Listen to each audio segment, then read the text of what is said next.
All right. This sounds a little better. Hey, everybody. Thank you for tuning into The Divide with Marcus C. Williams. We are here in your ear having the conversations that you need to hear. Take a moment, hit the share button, hit the subscribe button, hit the follow button, and wherever you are, share this on your page, share it on your friend's page, and let them know we're having the important conversations that we need to share around. And if you want to be part of the conversation, drop a comment below and we'll try to pop your comment up on the screen and bring you into the conversation. We've got a lot of different topics we want to cover today. And we're really going to start off with this right here. Check it out. If you are experiencing all of these different crazy weather things, you might have some thoughts on it as an individual. But it's also very interesting to take a consideration. For years, people have been saying the government's controlling the weather, the government's controlling the weather, the government's controlling the weather. And people have been like, oh, that's poppycock, That's not a real thing. The government doesn't control the weather. Well, then they come out and they say, oh, yes, cloud seeding is a thing. We do spray stuff in the sky. Oh, yes, also, Saudi Arabia is doing it, and Bahrain is doing it, and China is doing it. Just a few countries that have admitted to cloud seeding and using that to encourage it to rain. Or we could look at the American operation in Vietnam known as Popeye. If you're not familiar with Popeye, go look it up.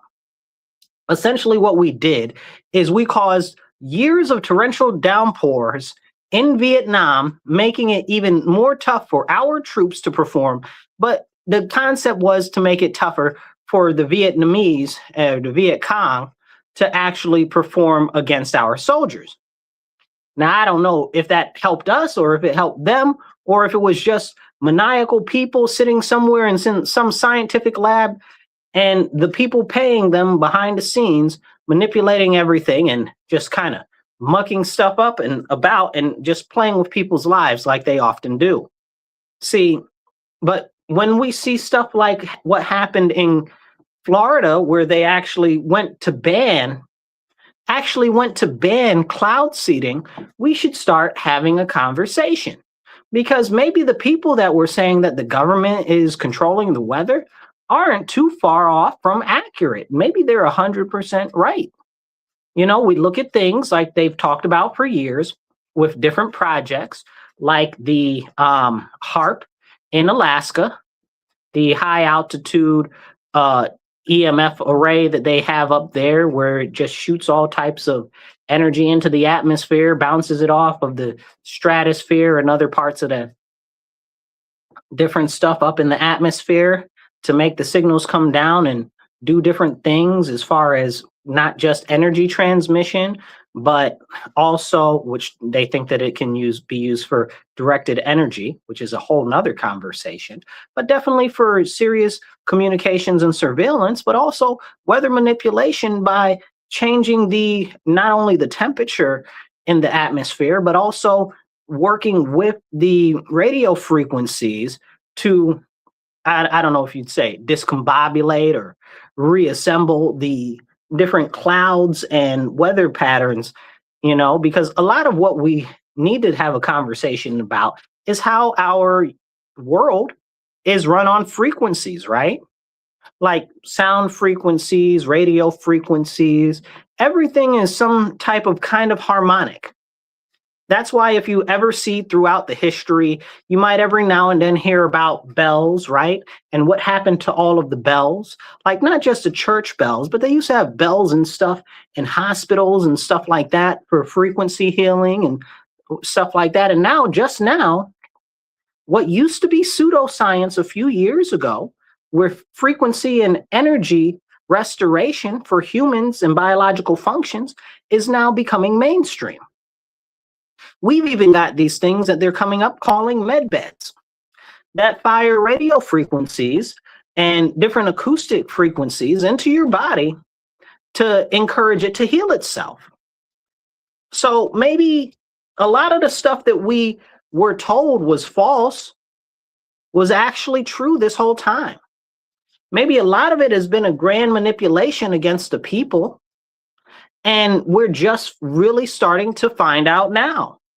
And that's scary, right? Because it really makes you wonder, what else is the government doing that we don't know about, or that we've been told is not happening, that really is happening? Hey, I see you out there, Yusef. Thank you for tuning in. If you guys are tuning in, hit the like button, hit the share button. Even if you just drop an American flag in the comments, that helps the algorithm a lot. And definitely share, or even just wave and say, hi, I'm listening. So as we have this conversation about the government's history of basically covering up and diluting information in relation to what could actually help society and push society forward, we need to start having real conversations, because it's not happening. It's not happening. Now, we know that there are over 5,000 patents that are being held by the government right now because they're considered a security risk to the United States of America. But really, what we see with a lot of those things is it's not so much that they be a security risk to America, it's that they destabilize different industries, like the energy industry, or like the motor vehicle industry, or like any other number of industries. And then they wouldn't be able to make as much money. So some of it is about money, but also other parts of it is actually about the government's ability to control the people. Because why would the government want you to have cheap, plentiful energy, or even free energy? The government wouldn't want that. Why would they want you to have a car that could run 1,000 miles on 2 gallons of gasoline? They wouldn't want that. Why would they want you to have a car that's able to run on water, even though we know in other smaller countries that they have cars that run on water, like Colombia and Argentina and some parts of Cuba? There have been histories of people that use these little apparatuses that they create to help their car basically create a hydrogen fuel cell to run off of that from water. And we know this to be true. We know the science is sound, but for years they tell us that these things aren't real. These things aren't real. What's going on isn't happening. Oh, don't believe that. All of this is crazy, and that is crazy. So I appreciate you sending this out. Somebody said that they're sharing. Please share. I appreciate that. Yeah, so all of this stuff that's going on is really, really, really serious. And we have to have a conversation about what the government is doing, what the government is hiding, and what's really going on, right? Because how can we have a full conversation about everything that we're experiencing every day if we're not talking about what is the government doing? And I use that to start to lean in to, we have a whole bunch of scientists that have been going missing over the last year. Imagine that. A whole bunch of scientists that work for the government. Now, this is a whole even more concerning situation, right? Like, these aren't some guys in their basement twiddling with different things that might have developed free energy or 0 point energy, and now they're missing. These are scientists that are working for the government. About 11 scientists have turned up murdered, and a couple of other ones missing, that have been working on things that are in different industries tied to the federal government, like the Jet Propulsion Labs and NASA and different other various groups and stuff like that. So we have to start asking ourselves, wait a second, 11 scientists that are dealing with propulsion and energy frequencies and energy sourcing and stuff like that, all of a sudden just end up dead in under a year? Like, what's going on here? You know, and for me personally, I feel like alarms should have been set off at the FBI or at one of the many alphabet agencies that investigate this type of stuff once there were 2 or 3 missing or dead. Like, you know, how many do you need to make a pattern? 11? It's 11. And the only reason why we're finding out that 11 scientists are dead now is because it ended up in Congress. And we know how Congress operates. Congress ain't but about no good, and they're about as efficient as a turd in a toilet at the top of Mount Vesuvius. Like, I mean, like, that's not a real thing. Who's going all the way up there? Nobody about to use that. That's not about to work. You know, like, it's kind of crazy. So if it wasn't for that, we never would have even known. Now, what's happened to these scientists, right? Were they murdered by another foreign country? Were they aiding and abetting a foreign country? Like, what is really going on here? These are the conversations we're not having. What were they working on? I'd like to know what those scientists were working on. Now, all of a sudden, they're all dead. And of course, they were working for various different agencies, but all just in similar type of aspects of things. And now the FBI, Kash Patel, I know a lot of you guys aren't so happy with him. I'm not happy with him. I like Kash Patel. At least I liked him, past tense. I'm kind of out on a limb with him right now because I don't see him arresting enough people that need to be arrested, which is a whole nother conversation for a whole nother segment. But when it comes to all of these missing dead scientists, what's going on? Is this a national security risk? Were they aiding and abetting our adversaries? Were they selling technology to the Chinese? Were they selling technology to, I don't know, Europe? What was going on with these people? Were they all working on different projects for the government that we don't know about, that they said that they were going to go public with? And the government was like, y'all not about to go public about nothing. And then they disappeared and dead? Like, is that what happened?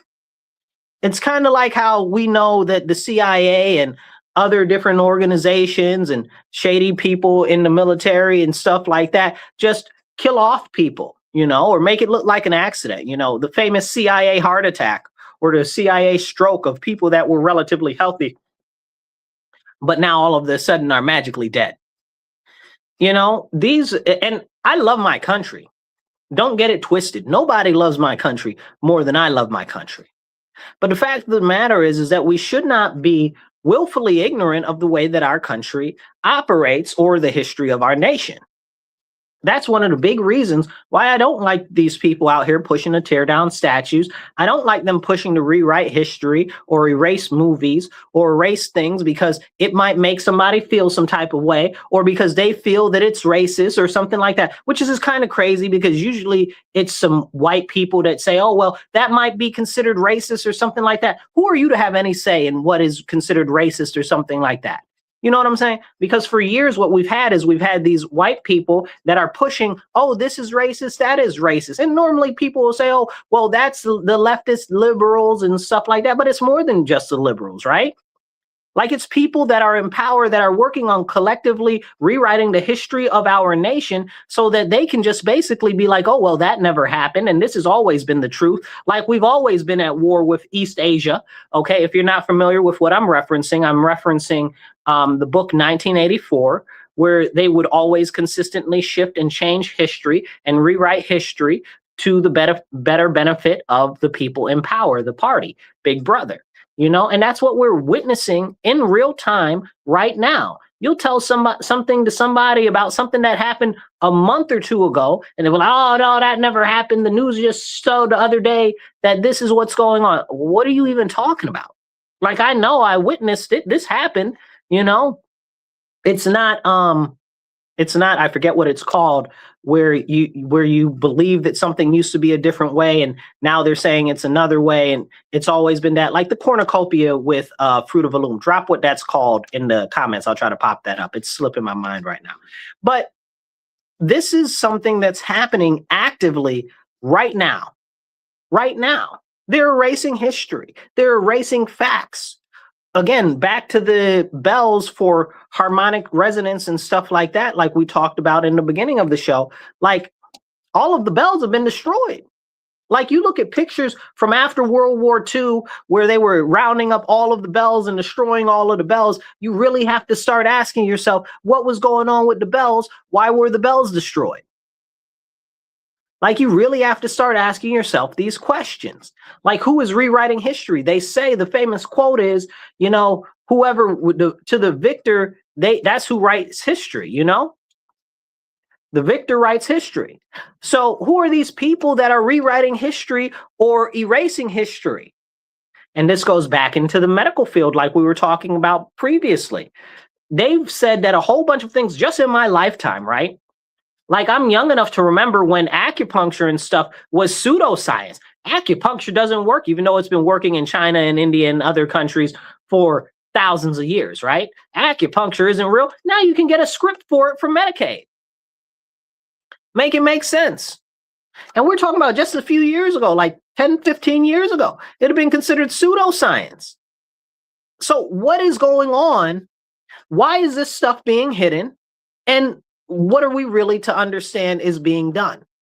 And this goes back into the missing scientists. Were they working on just on instant transmission? Were they working on some sort of new propulsion system that we don't know about? Were they working on some new sort of thing that is hypersonic transmission? What were they working on, really? Were they working on some new 0-point energy thing or something like that?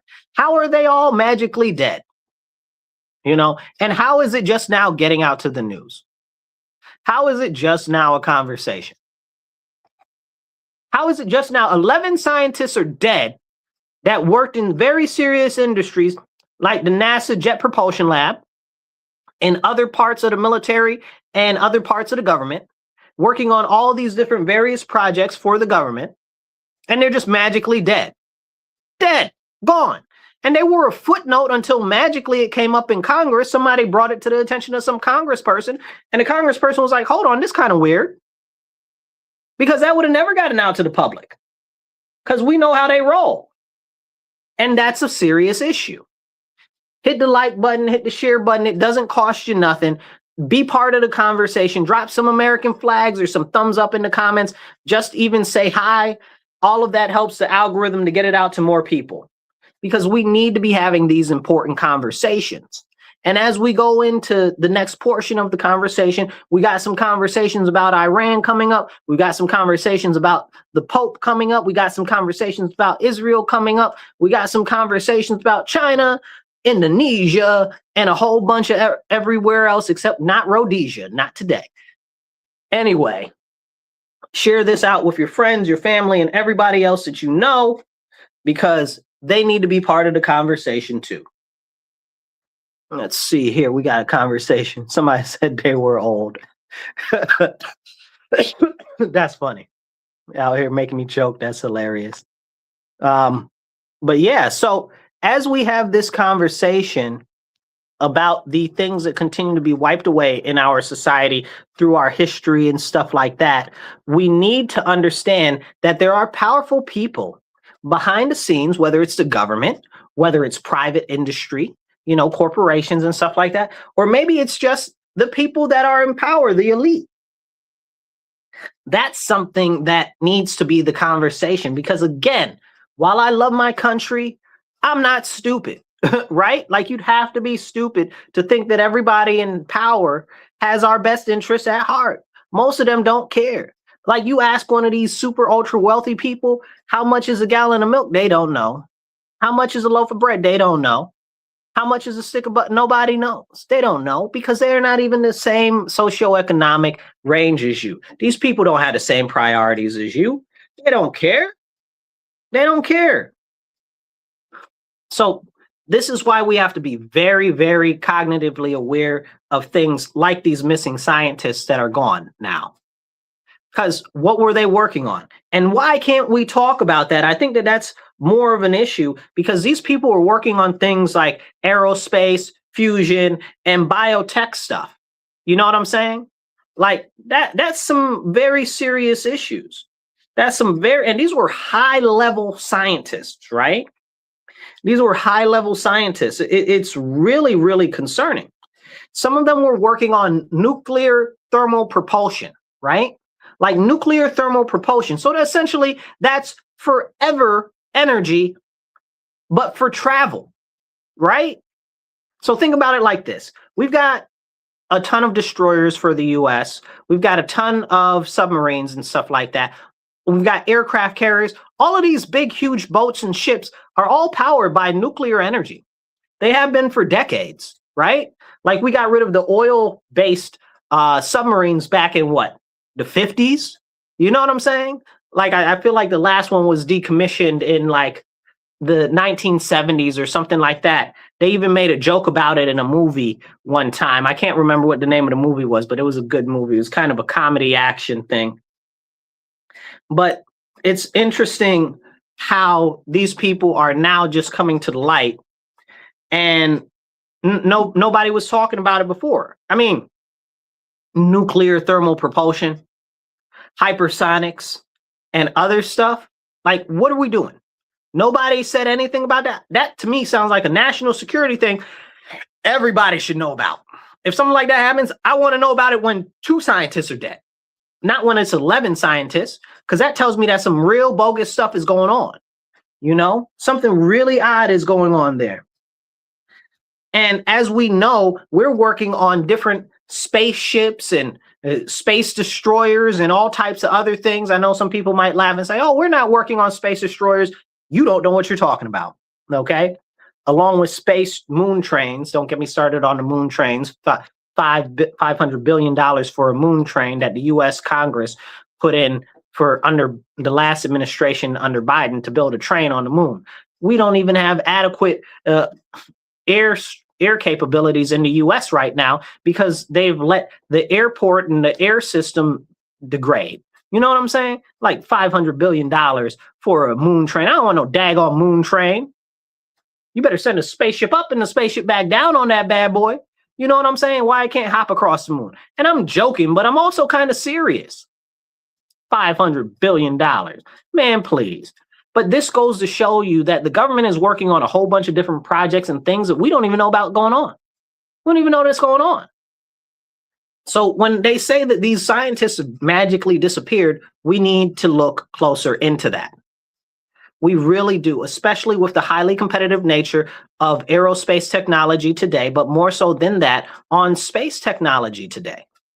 This is very, very, very serious. But I use that to go into the whole issue with the FBI in and of itself, right? I'm wondering who dropped the ball in the FBI, right? Like all of the sudden, and just now you're talking about it. I don't buy it. I don't buy it. It's a problem. I don't like it. And it's very kind of upsetting.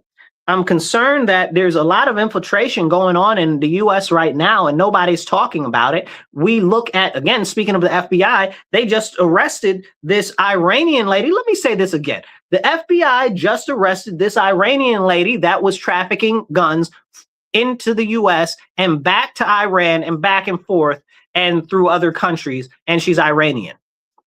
So, and she's got her US residency. So we've got an Iranian gun smuggler in the US smuggling guns in the US, and we're just finding out about it. Like, we're just stopping her now. See, this goes into a whole nother conversation about how we should not be letting these people into this country to begin with. Stop letting people into this country. And I know a lot of people say, oh, well, don't stop letting people in the country. We need legal immigration. I don't want legal immigration either. I don't want it. You want to know why I don't want legal immigration? Because we let too many people in. We got so many people right now that we need to process for immigration inside our country right now. It would take 2 decades, 20 years for us to process everybody right now. And you talking about you want to let more people in? And we keep seeing these types of things happen in Congress where they're like, oh, let's extend TPS for these people or those people. Oh, let's see if we can bring some more people over from China. 500,000 people they want to bring over from China as on student visas. I don't want no Chinese people over here. Are you kidding me right now? The CCP runs all them Chinese people that you be bringing over here.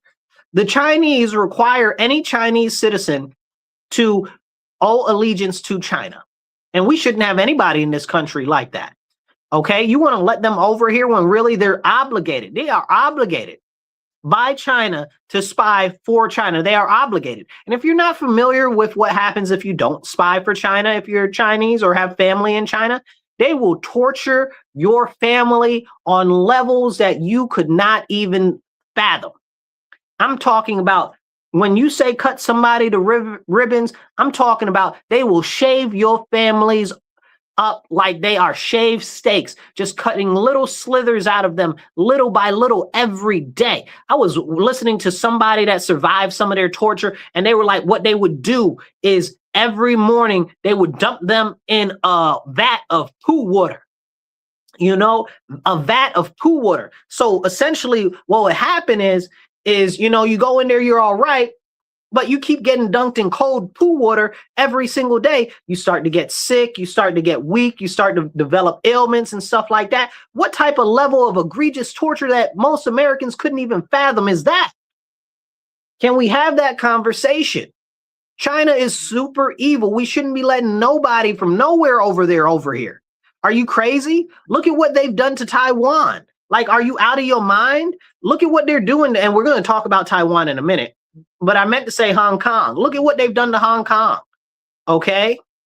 Putting all of those people in there in jail and torturing all of those people and all of this and all of that. Now they're taking over Taiwan and South Korea through so-called diplomacy, but really they're putting plants in their different levels of government. And that's happening. And that's causing them to be more faithful and lean more towards friendship with China. And I use friendship lightly because all China is using is they're using them as a subversive option to subvert the government and to gain more power there so that they can slowly integrate with them more and more and more, just like they did Hong Kong. We need to wake up and understand the severity of what China is doing. But I want to take 2 seconds. We'll come back to China in a moment and remind you, you are listening to The Divide with Marcus C. Williams. And we are here in your ear on Rochester Free Radio, WRFZ 106.3 LP.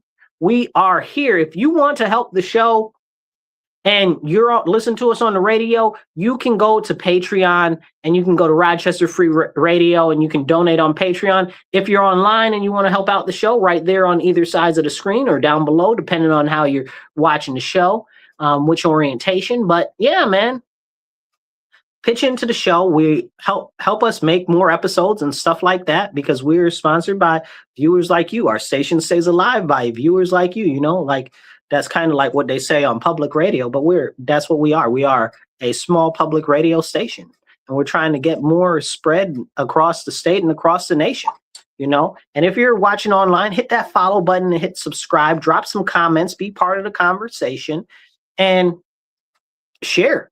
That's the best you can do is share and get it out there because it doesn't cost you nothing. Now, let's get back into this lady that's over here in the U.S. That's an Iranian citizen that's selling guns in the U.S. So not like she's got her FFL license, you know. She doesn't have a federal firearms license. She's out here running guns in the U.S., this Iranian lady. What is going on? Who is she giving guns to, bro? Like, do they have insurgents inside our country? Do they have sleeper cells inside our country waiting to pounce on us when they're given the signal? Like, what is going on here? And we need to be more alarmed about these issues because some people are like, oh, well, you shouldn't talk about this. You shouldn't talk about that. Who shouldn't talk about what? Don't tell me what I shouldn't talk about. That's wild. Like, we got somebody that we are actively engaged in a serious arc of military engagement with right now that's running weapons inside the United States. How did she ever get her residency here in the US? This is the problem. This is a serious, serious, serious problem. Now, as we talk about serious, crazy things, I got to blow my nose for 2 seconds, so please bear with me.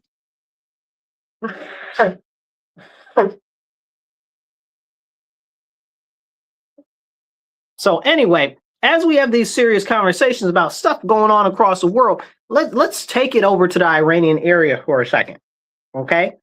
So over in Iran, we know there's a number of other countries over there.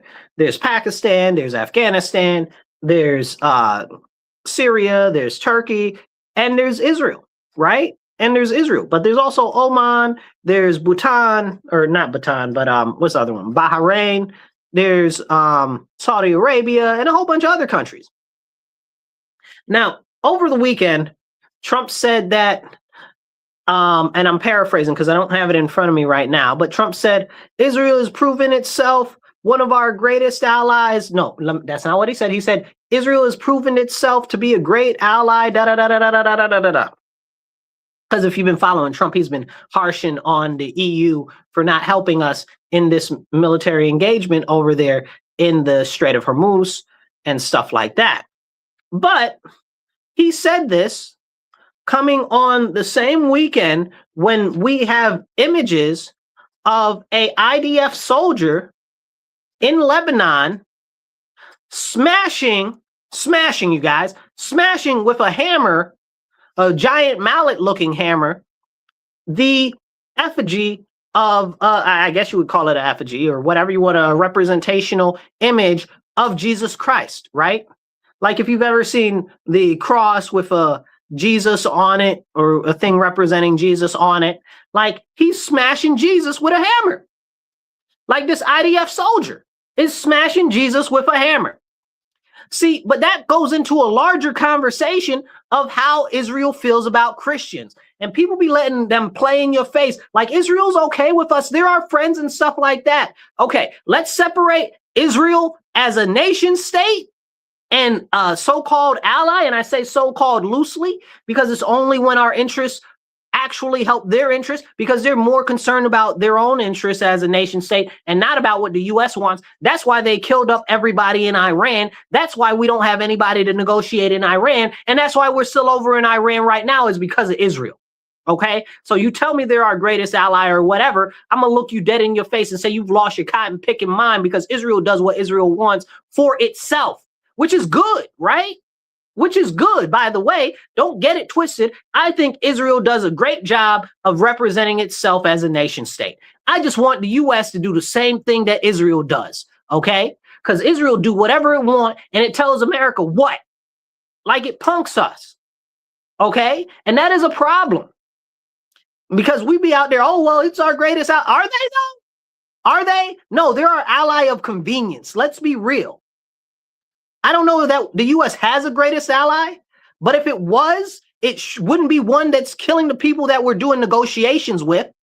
It wouldn't be ones that are forcing us into attacks because they're threatening to attack other people, provoking them, those other people, to launch attacks on our bases. Can we have that as a comprehensive conversation? You know? But to the bigger conversation there, Israel does not like Christians, period, full stop. They closed off the church of the Holy Sepulchre for Easter. Okay, they closed off the Church of the Holy Sepulchre for what do you call it? For Palm Sunday. Okay, they didn't close down the temples and the stuff for the Jews. Why didn't they do that? It's a security risk for the Christians, but not for the Jews. You make that make sense to me.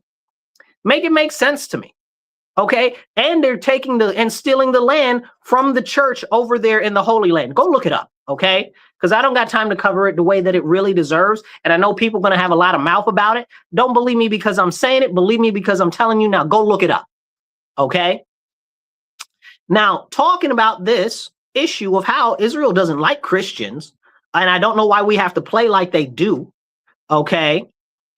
They've got the IDF soldiers over there destroying statues of Jesus. And what is being said about it? Nothing. Nothing is being said about it. I didn't hear, what's his name? Oh my goodness, I can see his face. Mike Huckabee say anything about it. Maybe he'll say something about it today. But I didn't hear Trump say anything about it. Trump, are you going to say anything about the IDF soldiers destroying the statue of Jesus? Huh? You going to say something? Or are you going to let them take another poo on Christians like they've continuously been doing? Can we talk about that? Okay, our greatest ally, my hindquarters. Okay, this is a problem. You tell me that they're our greatest ally, but they're over here not only blowing up Christian towns, go look it up, okay, in Gaza, in Lebanon, and this has been going on for some time in Lebanon, but it's always been continuously under the radar. I've talked about it on other shows like last year and the year before when it was not even covered on the news at all, okay? Israel's responsible for all of the tens of thousands of Christians getting murdered up in Syria. Don't get me started on that conversation, but nobody wants to talk about that. Nobody wants to talk about that because where is the accountability for this country that's supposed to be our greatest ally? If they're our greatest ally, we need to be able to hold them accountable for what they are doing to the Christians. Everybody wants to get out there that's all in power right now and say, oh, well, we do have a heritage of Christianity in our nation. Then do something and say something to protect and stick up for Christians. And then the half of these people out here running around call themselves Christians, call themselves Catholics, won't stand up for Christians. Make it make sense to me. Then they want to side with the enemies of Christ? Huh? These people hate Christ. Don't play in my face like they like Christ. They don't believe in Jesus. Their whole religion, especially when it comes to rabbinical and Talmudic Judaism, is against Christ on a high level, not on a low level. They spit on Christians over there. Like, are we really having a serious conversation? No. And this isn't me talking bad about them at all. Never that. I'm not talking bad about them. I wouldn't dare talk bad about them. I'm stating facts. I'm stating actual facts. Go look it up. We got some comments coming in. Let's see the comments. Don't say nothing too wild because I will not put it up there. Somebody says Israel doesn't want peace. Well, Israel doesn't want peace very simply because it's profitable for them to have destabilization in the area that are their neighbors, right? Because what happens as they destabilize their neighbors, like Lebanon, they take parts of Lebanon and incorporate it into Israel. As they destabilize things like Gaza, they take parts of Gaza and incorporate it into their country. We saw the same thing in the Golan Heights. We're seeing the same things in parts of Syria. We see it going on in Jordan. But can we have that conversation? Go look up Greater Israel Project. Okay, go look that up. Okay, people like that's not real. It definitely is. And honestly, again, I'm not mad at them, right? Because do what's best for you, right? I'm not mad at them. But for us to willfully disacknowledge that this stuff is going on and this stuff is happening, it's crazy. And for somebody to be like, oh, well, you can't talk about, who says I can't talk about what? I can't talk about reality. I can't talk about facts. You understand what I'm saying? I could talk about the US all day long. I could talk about Europe all day long. But the second that I talk about another country that's doing stuff that's against the interests of either Christians or against the interests of the United States of America, then it's a problem. Somebody's got to make that make sense. And again, I don't have a big issue with what Israel does when it goes to Israel, because I recognize that the people that are in power are doing what they can to stay in power and take more power for their own nation.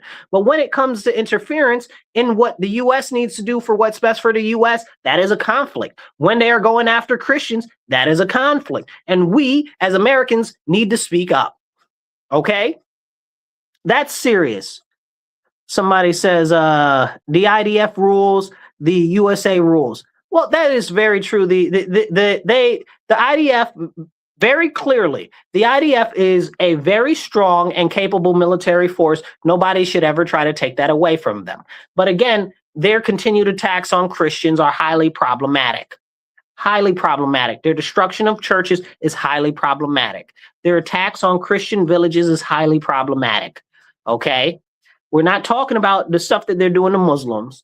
Okay, we're not talking about anything they're doing to secular people. I'm talking specifically about Christians. Okay, so these are serious, serious issues. Somebody said, imagine a country so great that even the ones who hate us refuse to leave. That's what America is right now. This goes back into the conversation about the lady that was from Iran that's over here, that's out here trafficking guns. I'd like to know who she was trafficking guns for, where the guns were going, and if we should be concerned about terror cells in our country. Because we know we should, right? Because speaking again of the Middle East and Iran and stuff like that, they are in bed with Hezbollah, right? Hezbollah had training camps in Venezuela. We know that. Hezbollah was training the cartels in Mexico. We know that. These are things that we know, right? Then under Biden's open border policies, how many of those people came into our nation, right? And now y'all telling us that we can't get rid of these people. If it's up to me, everybody's gone. Everybody. We have too many people here that didn't come in the right way, that now they're talking about we need to keep them here. I don't want them here. And I'm sorry, I don't want TPS extended for anybody either. They just recently pushed to extend TPS for Haitians in Congress the other day. Now, that was in the House of Representatives. I don't know if it's gone through in Senate yet. I haven't heard about it going through in the Senate yet. I hope it doesn't go through. Now, for myself, I was saying that they need to extend TPS to the Haitians way before anybody else was. I was very upset that they weren't extending the TPS to the Haitians originally because we killed their president. Yeah, we did it. It was the United States. The United States, probably the CIA. We had a wet work team that went in there that was tied to the CIA that took out their president, cut his head off, put it on the bed. The whole just look into the story of what happened to their president, bro. Like, it's wild bananas. Now they got a guy over there that's cannibalizing people. That's one of the largest warlords over there, barbecue, and all types of other crazy stuff. Like, it's crazy what's going on in Haiti. But I still don't think that we should extend TPS for them. If we want to extend TPS for them, we should be taking over Haiti. I fully support taking over Haiti. Don't get it twisted, okay? People say, oh, America's an imperial nation or whatever the case is, Don't lie to me. Don't lie to me. That's a lie. America is not an imperial nation. I wish we were an imperial nation. I wish we were going out taking territory and taking lands and incorporating them into the United States for the greater benefit of the United States and the citizens.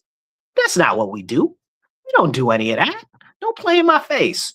So when we let all of these Haitians stay over here, okay, it's a problem. It is a very, very, very, very serious problem. When we say, okay, this is our Congress, by the way. Okay, the Congress of the people of the citizens of the United States of America, right? I understand being altruistic, right? I understand wanting to help other people, but you explain to me how keeping those Haitians here is helping the United States citizens. Explain it to me very simple, like I'm 5. I want to know. And again, like I said, I was supporting Haitians coming over here before anybody else was. Okay, and you can go back and check my videos on it. Okay, because I've talked about that a number of times. But if we want them to stay, and Congress is going to say, oh, they should stay, how is it helping us? How is it helping us? And why now, all of a sudden? I'll tell you why. We'll get into that and we'll break it down. But please hit the like button, hit the share button, drop some comments. I try to pop them up on the screen as they come in. We're getting some in. I'm trying to put them all up there as they come in. Somebody's talking about abortion and stuff like that. We're not talking about that right now, but you're right. We got a whole bunch of comments coming in, but as they come in, I'll try to pop them up on the screen, right? If you got some good stuff. So as we're talking about the situation with Haiti, I need to be clear on this, right? The situation with Haiti is part of a larger plan for mass, not just asylum, you guys. This is important. Not just asylum, but also they're going to naturalize all these people. They're going to naturalize all these people. Guess how long the asylum has been, the TPS has been extended for the Haitians? 2 to 3 years. You know what happens in 2 to 3 years? We'll have another president in 2 to 3 years. Make it make sense. Make it make sense. Then on top of that, we have a whole nother situation called the Dignity Act. Please go look that up. So the Dignity Act is being pushed by 20 Democrats and 20 Republicans. 2 of the major Republicans leaning on it right now are Maria Salazar, okay, and Mike Lawler. Mike Lawler's from New York State. Mike, I can't wait to catch you in person because I got words for you on this, dude. You are becoming a traitor to our nation. You are disservicing our people. I don't care what anybody says. I don't care that I'm a Republican and you're a Republican. What you are doing not only goes against the philosophy of republicanism, it goes against the best interests of the American people, okay? And Maria Salazar can kick rocks, and so can the rest of those other 20 Republicans, okay? Ridiculous, trash, make you want to spit. So they've got this thing called the Dignity Act that would essentially make it so there are 10 million people that are going to be naturalized by it, okay? And then that also essentially stops any deportations for the next 2 to 3 years. It's wild. It's wild, and they're trying to pass it. But wait, there's that 2 to 3 years thing again, right? Like the TPS for the Haitians, right? Why is it 2 to 3 years? Because in 2 to 3 years, Trump will be out of office, and they're anticipating either a Democrat president or somebody that is softer on the immigration situation than Trump is, or they're figuring that they'll have been here so long by then, they can just make the case for them to be able to actually stay now. We need to stop this now. You know what else is coming up soon that we need to have a conversation about? A census. And we know that places like New York State and other states have lost massive amounts of population. Okay, a lot of blue states have lost massive amounts of population. So that means that they'd be redistricted and that they would have less House of Representative members, which means that they would have less power in their caucus, which means that all of these people move into these different Republican states and red states and stuff like that, those states would have more power. This is why the Democrats do not want the question of citizenship to be on the census. And we need to have a very serious conversation about that, because all of this stuff is tied together. It's not like this stuff is happening in a vacuum. It's not like this stuff is happening independent. And it's really kind of crazy. It's so disgusting, it makes you want to spit. And I'm going to spit right now because I'm just disgusted and fed up. This is the problem. Right now, what we are facing in our nation, these people that are pushing this sympathy and this huggy, kissy, lovey-dovey stuff for all these foreigners and illegal aliens are traitors to our nation. I'm going to say it again. Everybody that is pushing this sympathy and is pushing asylum and is pushing expanding TPS and expanding things like naturalization and giving citizenship and mass amnesty, all of those people are traitors to our nation. They need to be brought up on capital offense charges for treason because they are acting against the best interest of the American citizens. Full stop. Okay? Full stop. This is very, very, very serious. Very serious. It is an abomination against our nation. And this is what people need to understand. We got to get it together. We got to. Because if we don't stand up now, they're going to erase us. You know, people are like, oh, the great replacement, they're replacing white people. They are not replacing white people. They are replacing all Americans. You understand what I'm saying? You think that they're just replacing white people? You've lost your mind. They're replacing all Americans. Wake up. Hit that like button. Hit the share button, hit the subscribe, make sure you're following, and drop a comment, even if it's an American flag or just a, hey, I'm listening, or I like your show in the comments. All of it helps the algorithm. So what these people are doing in our country to try to give mass amnesty, to try to incorporate these other people into our nation, to make us more dependent on them, is bad for us as citizens. This is why you've got people like Vivek Ramaswamy or Rona Cohen or whatever, however you say his name, the Indian guy that's a Democrat, Cohen or whatever. Drop his name in the comments. Y'all know who I'm talking about. Him and a number of other Democrats all talking about, oh, heritage Americans don't matter. Like what? Heritage make you, if you're a heritage American, that doesn't make you more American than anybody else. You sound crazy outside your mind. These are the same people that have been fighting to erase our history, like we were talking about in the beginning of the show. You think that they're trying to get rid of our history for no reason? If they can get rid of our history, they can get rid of our lineage, our ties to the land, our claims to the land, and rewrite all of history to make it look like everybody else that was here was always been here. It's the same way they try to say, oh, well, immigrants built our nation. Lies.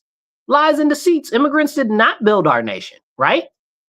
You had the settlers help build our nation. You had the slaves help build our nation. Then our nation was built, and then the immigrants came, right? Then you had the industrial age, okay, hasten after World War II, right? And who built the country during that time?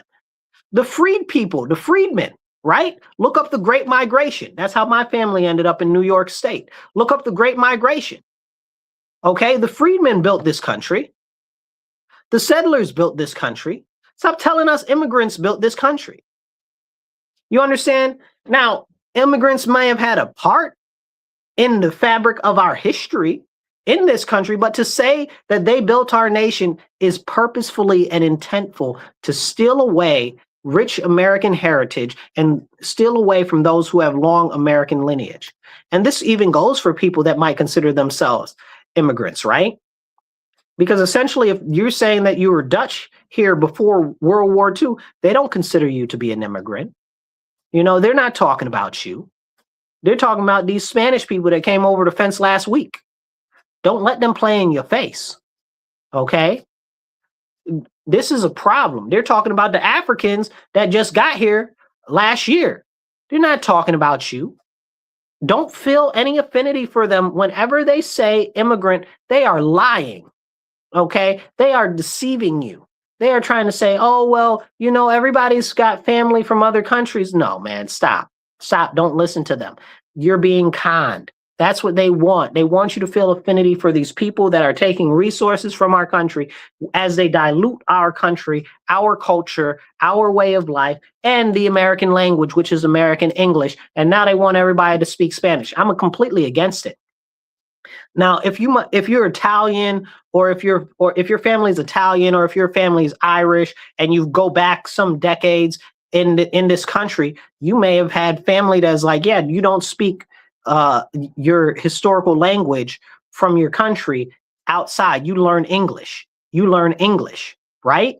Like I know a lot of you guys have had that experience, and this is something that we need to talk about. Well, why was it like that?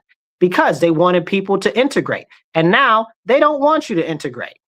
They don't want you to integrate at all. This is a problem. Thank you, Joey. I see you there. I appreciate you. Somebody said you're clapping. I appreciate you too. Thank you. So this is what they're trying to do. Your family had been here and they told you, they said, no, you need to learn to speak English. And you shouldn't even really be talking our language outside of the house. The same thing happened with Germans, right? So Germans in the US, in my area, we had a lot of Germans in our area, Germans and Dutch, okay? And if you have family that traces their lineage back to Germany or the Netherlands and stuff like that, you'll hear the stories about that, right? Speaking of which, did you know that Sojourner Truth spoke Dutch? Yeah. So she spoke Dutch. If you don't know who Sojourner Truth is, go look her up. Excuse me, I gotta blow my nose. But yeah, this is serious business. What we've happened is we've had these people that say, oh no, they don't have to speak English. Our country is a melting pot of all of this and all of that. Look, man, I don't care nothing about the melting pot, right? I want these people to come in, melt in the pot, and become part of the pot, not make all these extra additional flavors in the pot that don't go along with the daggone soup. Okay? Stop adding poo to our soup. That's what you're doing. Okay? This is the problem in our nation right now. We've got all of these people that come over here. They don't want to integrate with our nation. They don't want to integrate with our society. So they're like, oh, well, you should conform to us. I saw this young lady, I guess she was speaking in Texas, because Texas has a big issue with Indians. I didn't realize until a couple of years ago, Modi, the prime minister of India, went down and did a huge thing when Trump was running for office. And there was like millions of Indians down there. I didn't even realize there was that many Indians down there. And somehow a couple of years ago, like last year, I woke up and Indians were in every branch of the government. I was like, this is a problem. I didn't even realize they snuck up on me. And if you guys know anything about Indians don't integrate very well. Okay, they keep to themselves and they kind of do not, like, you don't see interracial marriage with them. Not that I'm encouraging interracial marriage. I'm not very big on miscegenation at all. So that's a whole separate conversation. But I'm just saying, as an example, they don't really do other things with other people and stuff like that. It's very rare, right? You really kind of got to be third generation Indian American to really start to get involved with other things and stuff like that. But I saw this Indian lady, okay, and she's talking about, oh, well, you know, Indians don't push their religion on other people and stuff like that. That's making an assumption that all Indians are Hindu like her, which they're not. That's not necessarily. There are Indians that are a number of different religions, including Christian and Muslim and a number of other different smaller religions as well. So don't forget Buddhism and stuff like that too. So she was talking about how, oh, well, people shouldn't be promoting fear against us and stuff like that and blah, blah, blah, blah, blah. Why not? Why not? You want to build these giant temples and stuff like that. You want to make all of these things in this country different for yourself so you feel more comfortable instead of integrating into our society. I feel like a giant 400-foot statue of a Hindu god is not integrating into society. I feel like that has nothing to do with the United States of America. I feel like that is antithetical to our nation. I'm just saying. And when I say feel, I'm just really trying to say it in a nice way. I know for 100% fact that that's what it is, right? That's exactly what it is. Okay. And again, like I said, they do not integrate very well at all. Okay. That doesn't take away anything from their capabilities or anything. I'm not talking about their country or anything like that. I'll let other people do that. I don't have time for that. I actually have a kind of a positive look on India, except for their push for digital currency and what they've done over there. If that's tragic. That's a whole separate conversation. And the way that it's just a lot of dirty poo and stuff over there. That's a whole nother conversation on how they need to go back to their country and fix their own country, you know. But if they want to integrate over here, that's okay, you know. A lot of them do speak English very heartily, and that I'll give them credit for, which is different than a lot of other groups. Okay, a lot of other groups don't speak English so much, but they really do try to do that. So that is something I take my hat off to you on that one. But she was like, people shouldn't be promoting fear about why. Why should they not? You think, and she's like, well, the Hindus aren't trying to convert people. Yeah, they might not be, but I see what happens in India to Christians in Hindu areas.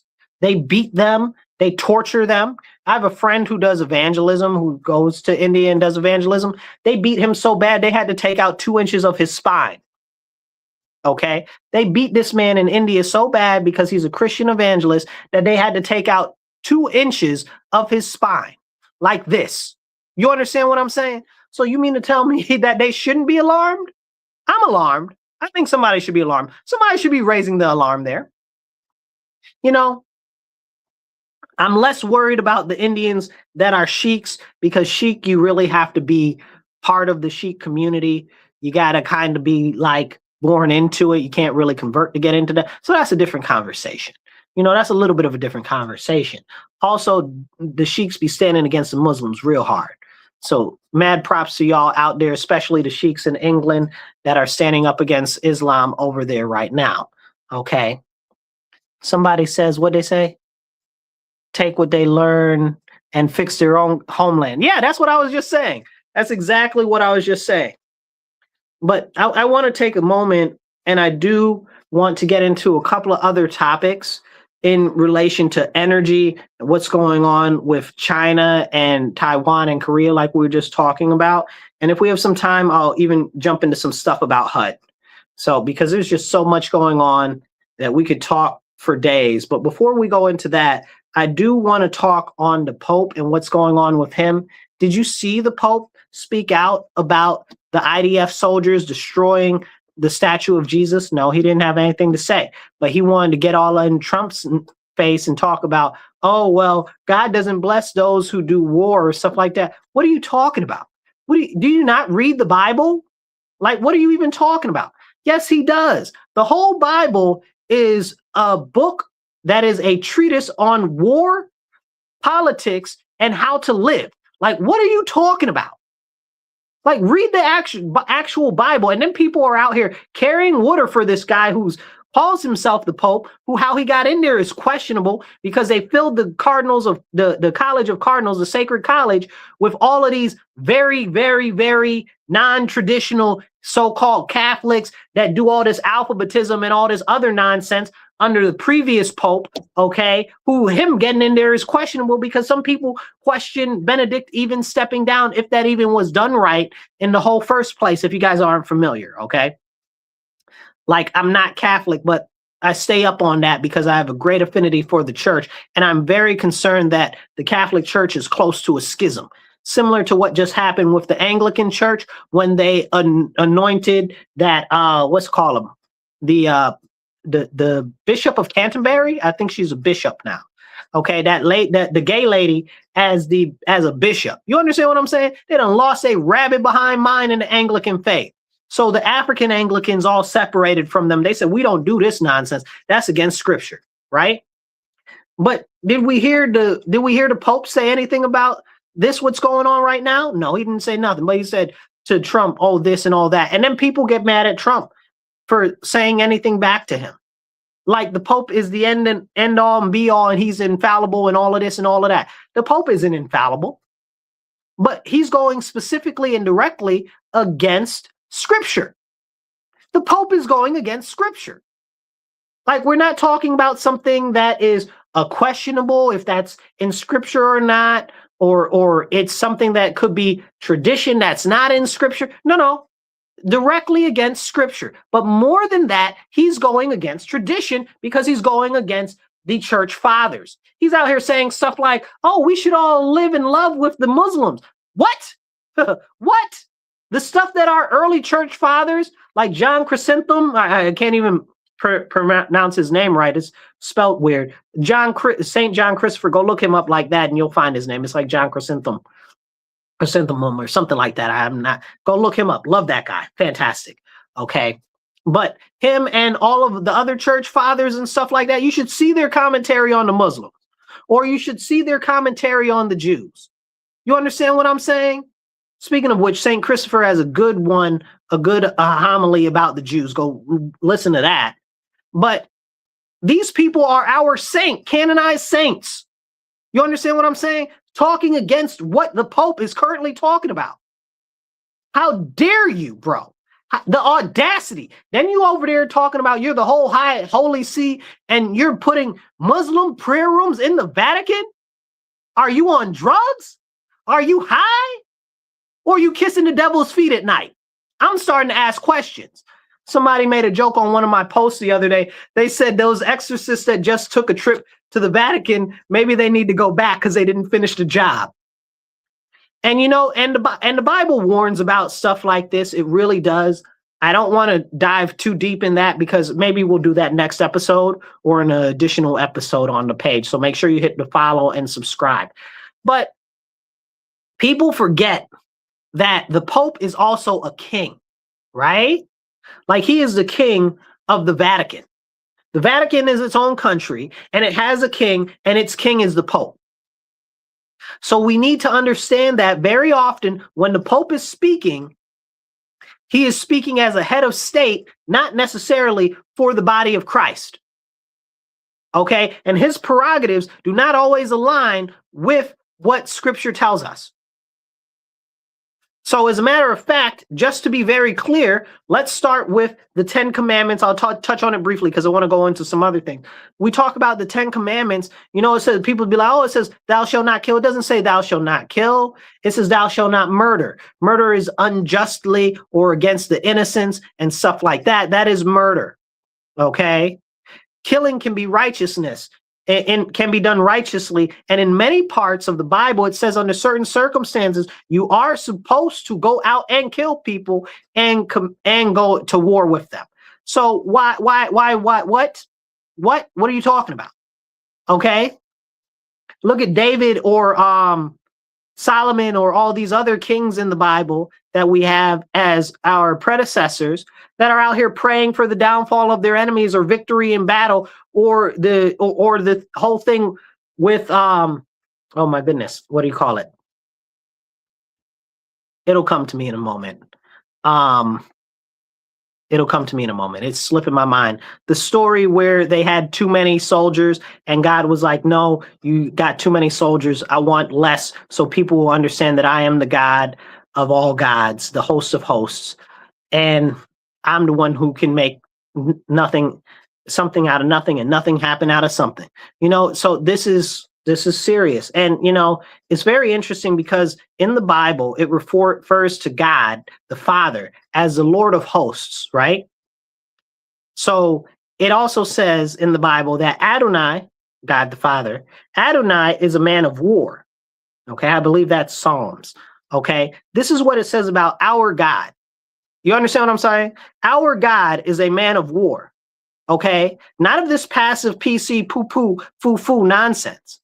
Okay? Like, where does that come from? It refers to him very often in the Old Testament as the Lord of hosts, okay? Of the Lord of the heavenly armies. Army. Hello? Is this thing on? Let me tap this microphone, see if it's working.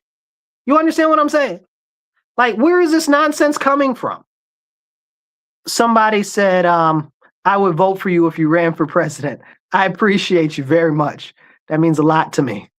Let's see. We got some other comments in here. Let's see. It says, what's this say? It says, right. The Islamic countries try fear mongering with ISIS and other terrorists, and the Hindus have very subtle way of what they're doing, joining the RSS. Oh, you going deeper into the conversation. And these days, terrorists, the BJP, today's ruling South, lost its identity. So what they're talking about is some of the essentially clans and stuff in India, to the previous conversation that we were talking about, how they operate in India. That's a very good point. Thank you for making that point. And the fact that they're also part of political parties. So that's important too. Like, they've got religious political parties that are in power right now. And the BJP is very, very strong Hinduistic party. That's Moody's party, by the way. So then they've got a whole bunch of other stuff with the, what do you call them? The Gandhis and all types of other stuff, which is a conversation for another day. But yeah, let's see what else we got here. All of these conversations about the Pope and stuff like this, it's very important. And I think I want to be very clear, right? And I'll get to some of these other comments in a second. Hit the like button, hit the share button. It doesn't cost you nothing. It takes 2 seconds. Subscribe, follow, and share. Okay, and drop some comments down there. As you drop the comments down, I do my best to pop them up on the screen and let you be part of the conversation. So talking about the Pope, my biggest concern is and has always been the unification of the body of Christ, right? I've seen in my whole life how the body has become more disunified, more disharmony, and everything like that. So what I am very much so concerned about right now, like I told you, the Anglican Church just recently split. We had the Methodists, they split because they wanted to start making women priests and stuff like that. So they split. We had the Southern Baptists almost broke up over a similar thing, talking about making women priests in the Southern Baptists. What was that, 2 years ago? Okay. But these aren't even the least of things. We got churches running around putting up like the Universalist Church, which isn't even Christian. Okay, I don't know what they are. Pagan idolatry, nonsense, trash, garbage, Satanism. Okay, I'm talking exactly what I said. I stand by everything I just said about the Universalist Church. That's why it's a Universalist church, because they just accept all types of crazy nonsense, talking about they Christian. Y'all not Christian. Y'all serve y'all ruler, who is the father of lies, the devil. Because y'all be out there putting out all of this alphabetism, all of this social justice nonsense. And this goes for all of those other churches that are like that too. And real Christians need to start standing against these heretics and standing up and saying, no, these people are not teaching right. And Christians need to grow a backbone. Right now, we need Elijahs and not these passive PC, foo-foo, conca people that are so soft that they wouldn't bust a grape if a grape hit them in the head. Like, this is serious times. We need to be rebuking these people publicly and harshly. Okay? Scorn and ridicule is needed. Why? Because that's what they're doing to us. And how have they gained so much power? Because we won't stand up. Everybody's out here talking about the Muslims. Oh, the Muslims are doing this. The Muslims are doing that. How'd they get like that? How'd the Muslims get the chance to be so powerful in America? A Christian nation. How do Muslims get like that? It's not the Muslims' fault for doing that. It's the Christians' fault for allowing the Muslims to get like that. Because we've stepped away from our traditional positions in which we're supposed to have. You understand what I'm saying? I've talked about this before, where the government has basically taken over all the duties that the church has done, the hospitals, the outreaches for the homeless, all of these other different things, the education, okay, because we used to have more Christian schools. All of this stuff used to be done by the church and everything. Now they're done by NGOs. Okay, now they're done by all of these shady corporations and stuff like that. Where is the church? The church is fallen. It's time for us to rise again and stand up as Christians in our nation and say no more. We won't tolerate these people bashing Christians. We won't tolerate these people mocking Christ. We won't tolerate these people acting like Christians don't matter. We won't be silent. We won't be passive. We won't let the government shut down our churches because they're like, oh, it's a virus. You got to shut down your churches, but we're going to keep the liquor stores open. You understand what I'm saying? This is stuff that we need to stand up.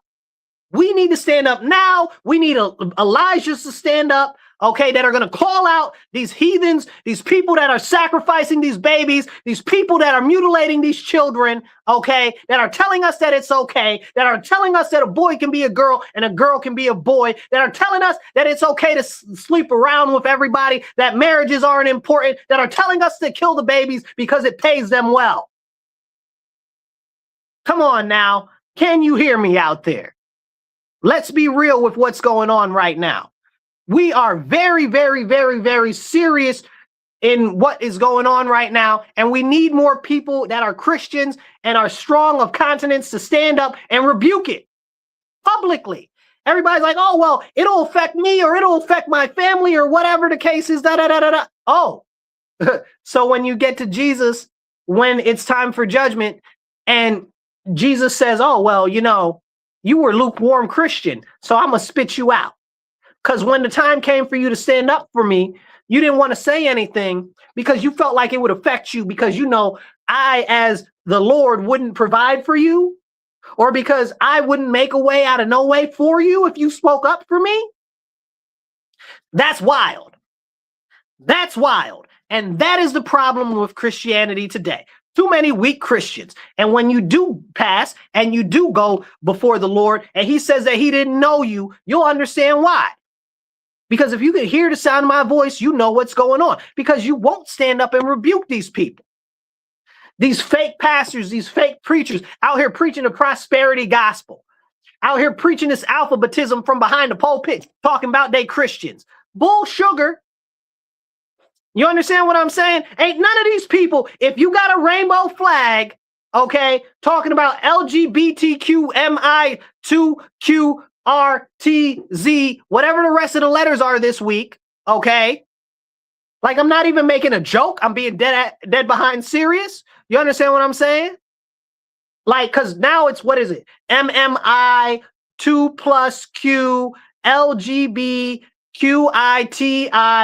RS, and I'm missing some letters. There's some other letters there too that I'm missing. No, oh, I forgot A, you know, and all of this nonsense. If your church is about that, if you see a church about that, that is not a church. That is a den of deceivers. That is a den of deceivers, and they need to be rebuked with the harshest of rebukes. Christians need to be out there picketing in front of their locations. For real.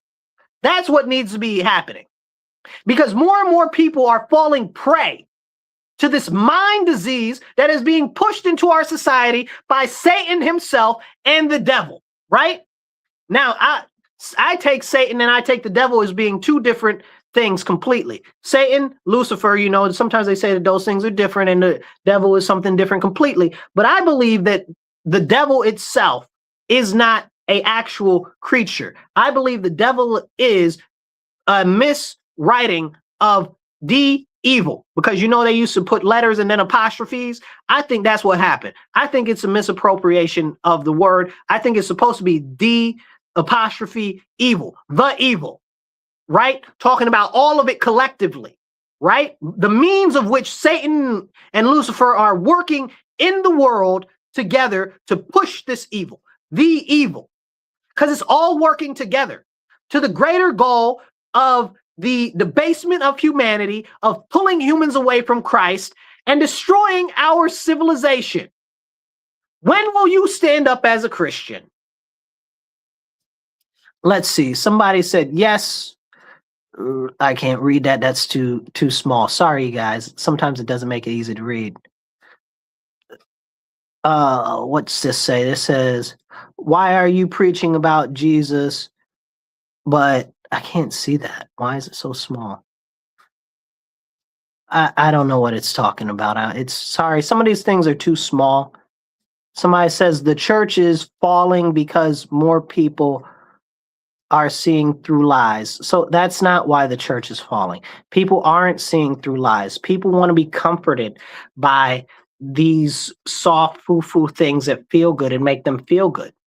They want to feel self-justified. They want to feel self-righteous. They want to feel like they're a good person, but they don't want to take any responsibility, any culpability. They don't want to take any introspection and look at themselves. You look at the story of one of my favorite stories is the story of the adulterous woman. They always get the story of the adulterous woman all wrong. They tell Christians we're not supposed to judge, but the whole Bible is about us judging righteously. Okay. It even talks about the whole, you'll know people by their fruits and all of this and all of that. So the story of the adulterous woman is very important because people will get it twisted. They'll say, oh, see how Jesus said that you shouldn't judge other people. That's not the message in that story. The message in the story is he says, who is without sin cast the first stone. What he was teaching there is that all of these other guys that are over here talking about they about to stone this woman to death are guilty of exactly the same thing that she's guilty of, but they're not condemning themselves to death. So what it is saying is don't condemn others for the exact same thing that you're doing yourself. Okay, without holding yourself accountable as well. This goes into, I want to say it's Mark and it's also Luke. Okay, forgive me, I don't know the scriptures offhand, the designation of the verses, but it's Mark and Luke, and it talks about taking the plank out of your eye before you talk about the speck in your brother's eye. Okay, so again, there's that same thematic thing there. Like if you're doing the same thing and you got the same issues that this other person's got, you're condemning them for what you're doing. You need to be condemning yourself too. You got to check your own self too. But that requires introspection. That requires self-analysis and stuff like that. You know, there's this one thing, I forget who Paul was writing. I want to say maybe was it Thessalonians? Might have been Thessalonians. Don't quote me on that. You'll have to look it up. But he was like that they need to check themselves, right? Could have been Colossians. No, I'm pretty sure it was Thessalonians. Anyway, go look it up. But he was telling them, he said, yo, y'all not right. Y'all not doing right. And you need to look at yourself and you need to see if you've ever actually been saved or you're an actual believer to begin with. Right? There's that self-introspection. He said, because what you're showing right now is not what Christians would do. So either you've fallen away and you need to get on the right track, or you've never been saved at all. And that's very important. So I want to touch it. We got a couple moments left. I want to touch on a couple of things before we get out of here. So hit that like button, hit the heart, drop a comment. I'm trying to pop as many comments up as possible. Okay, so please drop some comments, even if it's just a thumbs up or an American flag. The American flags help a lot. Let the system know that we've got engagement. Okay, and hit the follow button and the subscribe button. So let's get into the whole situation with China and South Korea right now. So if you may or may not know, South Korea had essentially a military injunction there under the last president. The last president said, listen, we got all of these people that are inside the government that are working for China. We need to have the military step in so that we can confine them and stop them. Then all of those people that were in favor of China conspired against him in basically their Congress to throw him out, put him in jail, and then pull him out of office. And now they're trying to execute him or whatever the case is. But all of those people were tied to China that did that. So he was right the whole time. And if you're not familiar, you're like, oh, well, what he did was a little bit extreme. It's not. South Korea has a history of military intervention in their politics. That's a whole nother thing. So the South Korean president, what's her name? His name, Lee Jae-myung, if I'm not pronouncing that right, you understand, chose the most recent trip, his first trip to go to China, right? So his first trip as president, he's going to China. Now, he's very, very close to China. Lots of ties to China. And if you know, South Korea is one of our biggest allies in that area. And we've been using them to hold off North Korea, but also China. So if South Korea gets more close and tied in to China, not only would they not assist if China went into Taiwan, but they also will be starting to pull away more and more from the US. And you've started to hear, since this dude was elected, more and more anti-American rhetoric coming from South Korea. So these are conversations and things that we really need to identify and we really need to talk about, because talking about what's going on with Taiwan, bringing that into a bigger part of the aspect of the conversation, shows how China just had one of their people from Taiwan come over and meet with the Chinese ambassador and stuff in Beijing. Like, what are we doing here? China is your enemy. Technically, Taiwan is the Taiwanese Republic of China, or might be saying the name backwards, the Chinese Republic of whatever. It doesn't even matter. Taiwan is old China. Mainland China was taken over by the communists in the CCP, right? The ones on Taiwan are the nationalist Chinese, and the other ones are the CCP. So that's a very important conversation when China's like, oh, we're going to force reunification. And the reason why the nationalist Chinese are on Taiwan now is because of the US. So the US was supposed to supply the national Chinese with weapons against the CCP. We never did that when they were on the mainland. So when Mao did the whole after the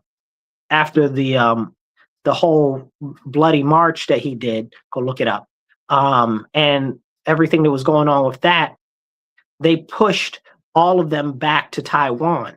The whole thought is that they'd regroup on Taiwan and they'd retake the mainland. That never happened. So that's where they are right now. And that's an important concept so you understand better what's going on right there. But China's been preparing more and more and more to go into Taiwan.